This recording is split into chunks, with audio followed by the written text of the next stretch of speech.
ଶୀତ ସରିଗଲା, ଖରା ବଢ଼ିକି ଗରମ ବି ଲାଗିଲାଣି। ଏବେ ସନ୍ଧ୍ୟା ସମୟରେ ଆଉ କୌଣସି ହେଭି ସ୍ନାକ୍ସ ଖାଇବା ପାଇଁ ଇଚ୍ଛା ଲାଗିବନି। ସନ୍ଧ୍ୟାର ଚାରେ କିଛି ପାମ୍ପଡ଼ ବା ଗାଣ୍ଠିଆ ହେଲେ ଚଳିଯିବ, ନା କ'ଣ କହୁଛନ୍ତି?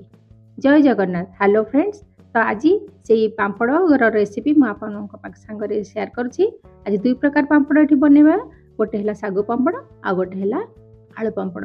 ତେବେ ଚାଲନ୍ତୁ ବନେଇବା। ପ୍ରଥମେ ବନେଇବା ଶାଗୁ ପାମ୍ପଡ଼। ଶାଗୁ ପାମ୍ପଡ଼ ବନେଇବା ପାଇଁ ମୁଁ ଏଠି 200ରୁ 300 ଗ୍ରାମ ଶାଗୁ ନେଇଛି। ଯେ ଆପଣଙ୍କର ଯେତିକି ଦରକାର ଆପଣ ସେତିକି ଅଳ୍ପ ଅଳ୍ପ ଭିଜେଇକି କରିବେ। ଆଟ୍ ଏ ଟାଇମ୍ ଅଧିକ ଶାଗୁ ଭିଜେଇକି କରିବେ ନାହିଁ। ତ ଏଠି ମୁଁ 250ରୁ 300 ଗ୍ରାମ ଶାଗୁ ନେଇଛି। ତାକୁ ଭଲ ଭାବରେ 3-4 ଥର ଧୋଇକି ଗୋଟେ କପ୍ ପାଣି ଦେଇକି 4ରୁ 5 ଘଣ୍ଟା ପର୍ଯ୍ୟନ୍ତ ଭିଜେଇକି ରଖିଦେଇଛି, ଯେମିତିକି ଶାଗୁଟା ଭଲ ଭାବରେ ନରମ ହେଇଯିବ। ଶାଗୁ ପାମ୍ପଡ଼ ଟିକେ ପିଲାମାନଙ୍କୁ ବେଶୀ ଭଲ ଲାଗେ, ସେଥିପାଇଁ ମୁଁ ପିଲାମାନଙ୍କ ପାଇଁ ଯେହେତୁ ବନଉଛି, ତେଣୁ ଏଥିରେ ଟିକେ କଲରଫୁଲ୍ କରିଛି। ଯେତେଟି କଲର୍ ଦରକାର ସବୁ ଅଲଗା ଅଲଗା ବାଉଲ୍ରେ ତାକୁ ଡିଭାଇଡ୍ କରିକି କଲର୍ ମିଶେଇଛି। ଫୁଡ୍ କଲର୍, ଯଦି ଆପଣ କଲର୍ ୟୁଜ୍ କରିବାକୁ ଚାହୁଁନାହାନ୍ତି ତାହେଲେ ସ୍କିପ୍ କରିପାରିବେ। ତ ମୁଁ ଏଠି ଫୁଡ୍ କଲର୍ ୟୁଜ୍ କରିକି 3ଟି କଲର୍ କରିଛି। ସବୁଥିରେ ଅଲଗା ଅଲଗା ମୁଁ ଏଠି କଲର୍ ମିଶେଇଛି। ତ ମିଶେଇକି ତାକୁ ଭଲ ଭାବରେ ଧୋଇଦେବା। ସେଥିରେ ଟିକେ ଲୁଣ ଆଉ ଟିକେ ଅଳ୍ପ ଟିକେ ନାକୁ ଖାଇବା ସୋଡ଼ା ମିଶେଇକି ଭଲ ଭାବରେ ତାକୁ ଗୋଳାଇକି ରଖିଦେବା। ଗୋଟେ ବଡ଼ ଥାଳି ନେବା, ସେ ଥାଳିରେ ଟିକେ ଅଏଲ୍ ଦେଇକି ଗ୍ରୀସ୍ କରିଦେବା। ଆଉ ଘରେ ଯେଉଁ ପୁରୁଣା ଚୁଡ଼ି ମାଆଙ୍କର ବା ଭାଉଜଙ୍କର ବା ଯାହାର ବି ଚୁଡ଼ି ଅଛି, ସେ ଚୁଡ଼ି ସବୁ ଆଣିକି ତା ଭିତରେ ଆମେ ଏ ଶାଗୁକୁ ବନେଇବା। ଚୁଡ଼ି ଭିତରେ ଦେଇକି ଦେଲେ କ'ଣ ହେବ ନା ଶାଗୁର ସେପ୍, ପାମ୍ପଡ଼ର ସେପ୍ଟା ପୁରା ସମାନ ରହିବ, ଆଉ ସେଇଟା ବିଖରିକି ଚାରିଆଡ଼େ ହେଇଯିବନି।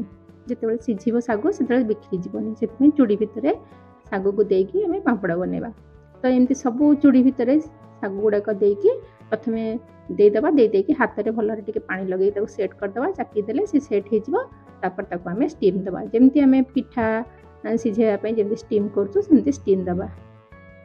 ଗୋଟେ ବଡ଼ କଡ଼େଇରେ ଟିକେ ପାଣି ନେବା, ପାଣି ରଖିବା। ପାଣି ଉପରେ ଥାଳି ସବୁ ଶାଗୁର ପାମ୍ପଡ଼ର ଥାଳି ଗୁଡ଼ାକ ତାପରେ ରଖିକି ଆମକୁ 5ରୁ 7 ମିନିଟ୍ ତାକୁ ଷ୍ଟିମ୍ ଦେବାକୁ ପଡ଼ିବ।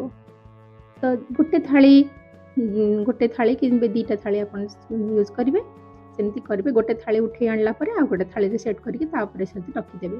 ତ ଏଠି ମୁଁ ସେମିତି କଡ଼େଇରେ ପାଣି ଦେଇକି ପାଣି ଗରମ ହେଇଗଲା ପରେ ସେଥିରେ ମୁଁ ଆଳୁ ପକାଇ ଦେଇଛି, କାରଣ ପାମ୍ପଡ଼ ସିଝିବା ସାଙ୍ଗେ ସାଙ୍ଗେ ଆଳୁ ବି ସିଝିଯିବ।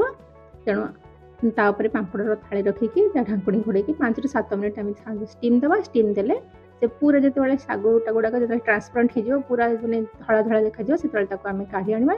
ଟିକେ ଥଣ୍ଡା କଲା ପରେ ଯାଇକି ତାକୁ ଆମେ ଖୋଲିବା। ଗୋଟେ ଥାଳି କାଢ଼ି ଆଣିବା। ସେଇ ସମୟରେ ଆଉ ଗୋଟେ ଥାଳି ସେଟ୍ କରିଥିବା, ତାକୁ ମଧ୍ୟ ରଖିଦେବା।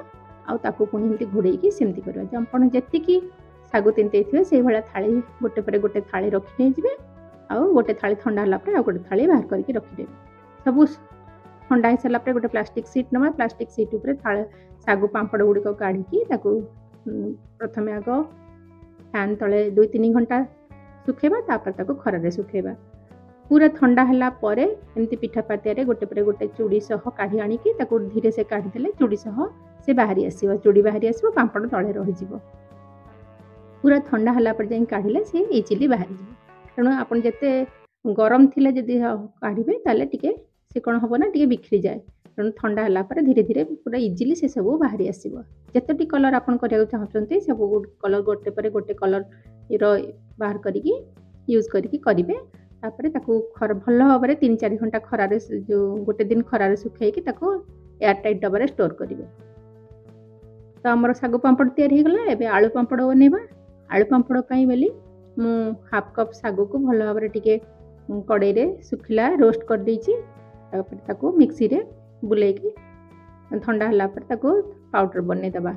ଯେଉଁ ଆଳୁ ଆମେ ସିଝେଇଥିଲେ ସେ ଆଳୁ ଏବେ ଆମେ ତାକୁ ସେଥିରେ ପାମ୍ପଡ଼ ବନେଇବା।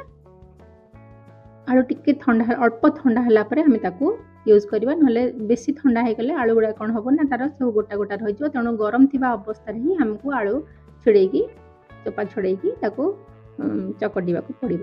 ତ ପ୍ରଥମେ ଆଗ ଯେଉଁ ଗ୍ରେଟରରେ ଆମେ ଗ୍ରେଟ୍ କରିଦେବା, ଯେଉଁଥିରେ ଆମେ ଗାଜର କି ଲାଉ କରୁ ସେଇଭଳିଆ ଗ୍ରେଟରରେ ତାକୁ କରିଦେବା। କରିଦେଲେ କ'ଣ ହେବ ନା ଆଳୁ ଗୁଡ଼ାକ ପୁରା ଭଲ ଭାବରେ ଗୁଣ୍ଡ ହେଇଯିବ। ଆଉ ତାକୁ ଗୋଟେ ଏମିତି ଷ୍ଟିଲ୍ର ବାଉଲ୍ ହେଉ ବା ଗ୍ଲାସ୍ ହେଉ ତାକୁ ନେଇକି ଚକଟି ଦେବେ। ଯଦି ଆପଣଙ୍କ ପାଖରେ ପଟାଟୋ ମ୍ୟାସର ଅଛି ତାହେଲେ ସେଥିରେ ମଧ୍ୟ କରିବେ। ଆଳୁ ବହୁତ ଗରମ, ହାତ ତାତିଯିବ, ତେଣୁ ମୁଁ ଏଠି ବାଉଲ୍ରେ ତାକୁ ଭଲ ଭାବରେ ଦଳି ଦେଇଛି। ଯେମିତି ଆମେ ଅଟା ଦଳୁ ସେଇଭଳିଆ ଦଳି ଦେଲେ କ'ଣ ହେବ ନା ତାର ଭିତରେ ଆଉ ଗୋଟା ଗୋଟା ବା ଛୋଟ ଛୋଟ ପିସ୍ ରହିବନି। ତ ଏବେ ଯେଉଁ ଶାଗୁର पाउडर आम बन रखी ताकू से 3-4 चामच देदेव अधिक देले कौन हम ना पापड़टा टाण हो से लुण गोटे चामच गोटा जीरा हाफ चामच हलदी गुंड आउ गोटे चामच पूरा चिली फ्लेक्स माने सुखिला लंका को भल भाव टिके हल्का दरदरा गुंड करके देवा आ धनिया पत्र आ गोटे चामच तेल आ पिंच ऑफ खाइबा सोडा देकी भल भाव ताको चकटिबा जेमति कि आमे अटा चकटू रोटी करिया पे से भला चकटी की ताको रखि देबा जदी आपन को हाथ रे लागी जाउ जे आळू तले आ गोटे चामच आपन ऑयल दे परिबे तापर ताको चकटी की सब रखि देकी हाथ रे टिके ऑयल देकी ताको गोला गोला बने की छोट छोट गोला बने की रखिबा जेमति रोटी उटर गोला बनो से मेळा गोला बने की रखिबा तापर गोटे प्लास्टिक शीट ने की ता भितरे से गोला सब देकी हमें पापड़ बनेबा तो प्लास्टिक शीट जदी आपन पाखे नै तले पुराना ऑयल रो पैकेट बा लुण रो पैकेट बा क्षीर रो पैकेट को नै जिवे मझिरु ताको चिरी देकी ता भितरे आलू रो गोला सब रखी की ता ऊपर गोटे थाली नै की प्रेस कर देले हमर पापड़ तैयार हे गला तो एगुडा आलूटा कौन हुए ना हाथ में बहुत लगे से हम चकटी बेलना रे बेली पारानी पुणे प्रोसेस रे कले आलू पापड़ इजिली तैयारी हो से एका प्रोसेस प्रथम आग 3-4 घंटा फैन तले सुखेबा तापर ताको गोटे दिन खरा रे देले हमर आलू पापड़ रेडी हो गला तो अब ताको भल भाव रे खरा देकी सुखेकी एयर टाइट डब्बा रखंतु संध्या समय चा समय बा खाइबार लंच रे आपन ताको नै परिबे।